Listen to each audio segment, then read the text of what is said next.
children are gaining first access to technology right from the age of 3 or 4, whether it's TV or mobile or computer or whatever. And I've seen children from whom you pluck the phone away and then they start crying and they make such a big racket. There were some things on the video, on YouTube also. So when children are used to technology to such a level, the question is, can we go back to what is perhaps in their parlance ancient, a blackboard and a chalk, to tell them? Maybe they will not even, their attention span will not even be there for 5-10 minutes, I think. They will start doing something else in the meanwhile. Therefore, but of course, this is not to say that we have 2-3 different centuries. We are existing in 2-3 different centuries, and there is one class of students which is of this type, but there are others sitting out there in the rural areas who don't have access to anything. Forget about blackboard, maybe not even books. But of course, the situation in Tamil Nadu is much better, all of you know. I think educationally we are, of course, Pratham might not agree, but in terms of education, we have, I think, a budget of about 26,000 crores. So that's a huge number of, this huge amount of money which we are spending on teachers, on pedagogy, on teaching learning materials, and all kinds of things. And because of the fact that teachers constantly need to be upgraded, and at one point of time, there was this ABL. I hope you've all heard of ABL, activity-based learning. Yeah, so activity-based learning, where we said that people should actually involve themselves in activities, self-learning, peer learning, etc., which they should do. And so that was a big, it was a big hit, so to say, about 5-6 years back. But the thing is now that even technology is now replacing even that. So you might have Montessori's and all that, but you still have to have technology. That seems to be the latest trend in the education sector. So the school education department, the government of Tamil Nadu, one thing that you need for all this is, firstly, you need good software. There are a lot of software available, right from something that is available on data centers across the world, on cloud. There are a lot of MOOCs, and even and then there's Khan Academy videos, and of course there's what Balaji himself, he's a quite famous person now. So a lot of these videos floating around, and all of them are very good.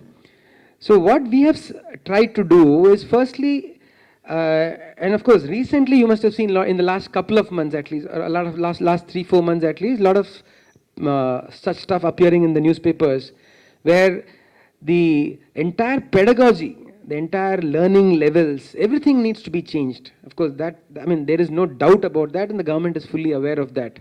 And you must have seen yesterday, of course, in I think Times or Indian Express, saying that 50% of students in Anna University failed in physics, 38% in chemistry, and so on.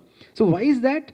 Obviously, it's because there is there's some problem in the educational system at that level. It's maybe because of entry or whatever, which needs to be corrected, and that is and of course NEET. Everyone knows about NEET.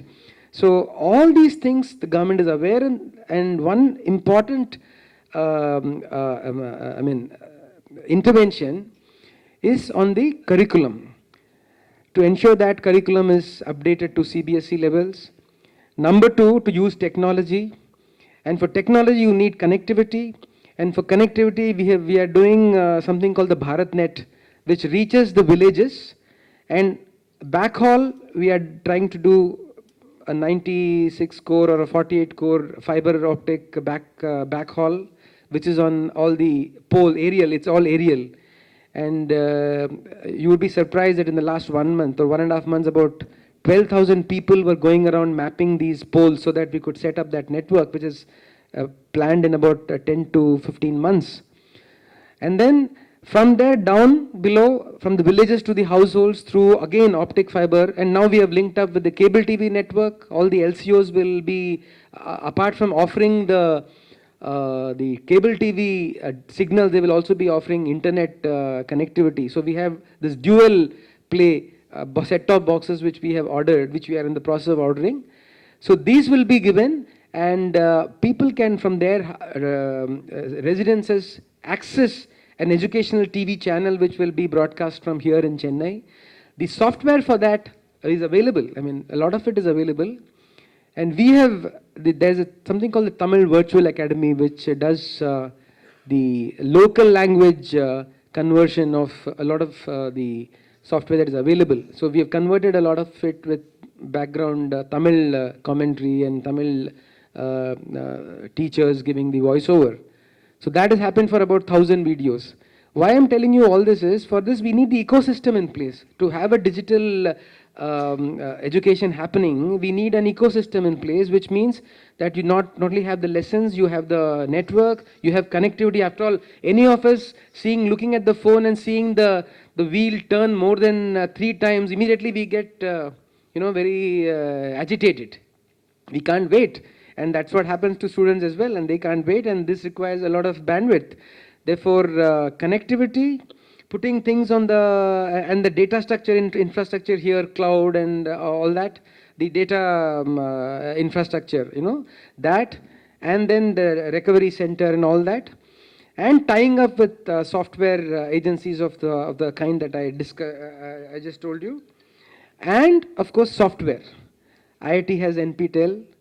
We have tied up with a large number of universities to provide us software and customizing them all the software to local language capability, and then delivery, training the teachers to use this software, and then assessment. I mean, the entire cycle of what you would call like a software life cycle, the educational life cycle, starting from the teachers, the curriculum, the teaching learning materials, the pedagogy, the technology, the connectivity, the classrooms, etc., etc.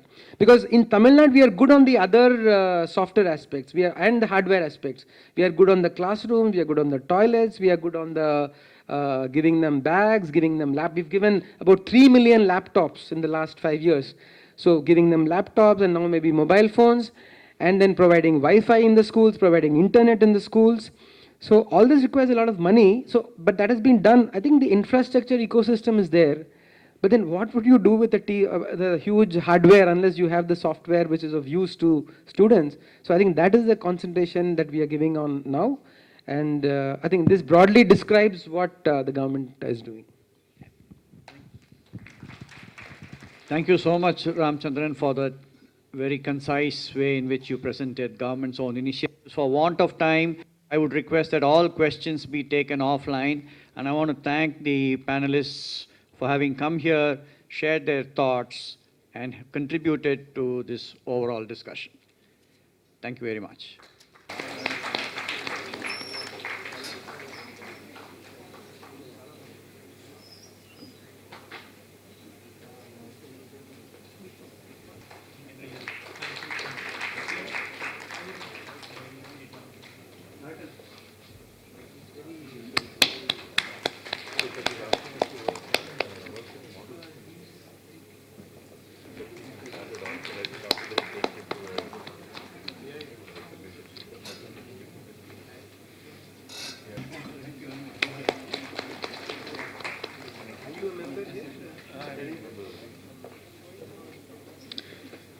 I request Mr. Ajit Mathai, Director Deloitte, to present the synthesis. Extremely, we are behind time, so I'll make this as brief as possible. My job was synthesis, and as Krishnan responded when he opened the debate, is digital empowerment of society required? The simple answer is yes. My case is rested with this. So, having said that, I'll just take 2 or 3 minutes to sort of wrap up this. Last night, when I was looking at The Economist, it hits the stands on Friday evening. The cover story is the future of learning. I thought that was extremely relevant in the context of today's discussion. The essence of what, if you were to summarize the cover story, is technology and teachers can revamp schools. I think Dr. Ganapathy would also say, in light of today's discussion, that technology and healthcare practitioners can revamp the wellness of India. Mr. Sri Ramadare has actually set the context of the synthesis so well In fact, Sumit said, opened by saying, how are you going to do the synthesis of this? And at the end of Dr. Sri Ramadure's speech, he said, he's done it for you, which is really true. And what we have actually done is used a framework to, okay, well, it's not coming on there, but we have, my colleagues have actually been able to capture many of the points that have been raised and discussed along thematic areas. What we would like to do, and I was speaking to Sumit about, was that we will open email ID where anyone in this audience, and I'm sure a lot of you at the end of today's discussion have a lot of thoughts, a lot of ideas, please add and contribute to it. There is a Gurukul Prakasham, who is a Karri master, who is probably the last exponent of the Udamarmam and Nokamarmam, that he can sort of freeze you with that. His single word of phrase of advice is, in Malayalam he says, Amangya Erneka. And this goes to what Ajit was really talking about.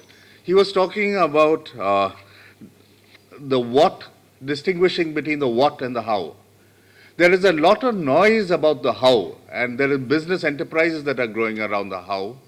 I think the role of digital empowerment of society and the PanIIT Alumni India is to separate the noise from the what. What is that essence that we need to do? He talked about Musk, who talked about first principles. Can we get down to the first principles and say, what is that India actually needs, and therefore what should be the focus? And I do think a technology-enabled group like PanIIT can actually play that role. Yeah. So in summary, what would I really see is the takeaway from what PanIIT can do with the digital empowerment of society? It really falls into three buckets. First one is to distinguish for India the what and the how, because it is on that clarity of distinction of the what and the how can we actually play the role of advocacy, which the Secretary talked about, advising the government, taking it into policy. That advocacy is really, that clarity can come from the what. The second or the third role is facilitation. There is a lot of frustration, and Dr. Ganapathi's frustration, and his concluding slide was how PanIIT can work. If we identify that these are the first principles, these are what India really needs as a what is it that PanIIT can do to facilitate initiatives that we believe are all about the what? In conclusion, if the quality of discussion and debate in today's session is what actually has happened in the other locations across India, Deloitte is truly privileged to be a partner with PanIIT in taking this forward. Thank you very much for the privilege, and we look forward to seeing this growing from strength to strength. Thank you. Thank you, Mr. Ajit, for the brilliant synthesis presented here.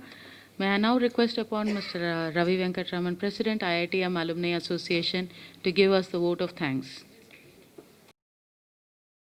Good afternoon, everybody.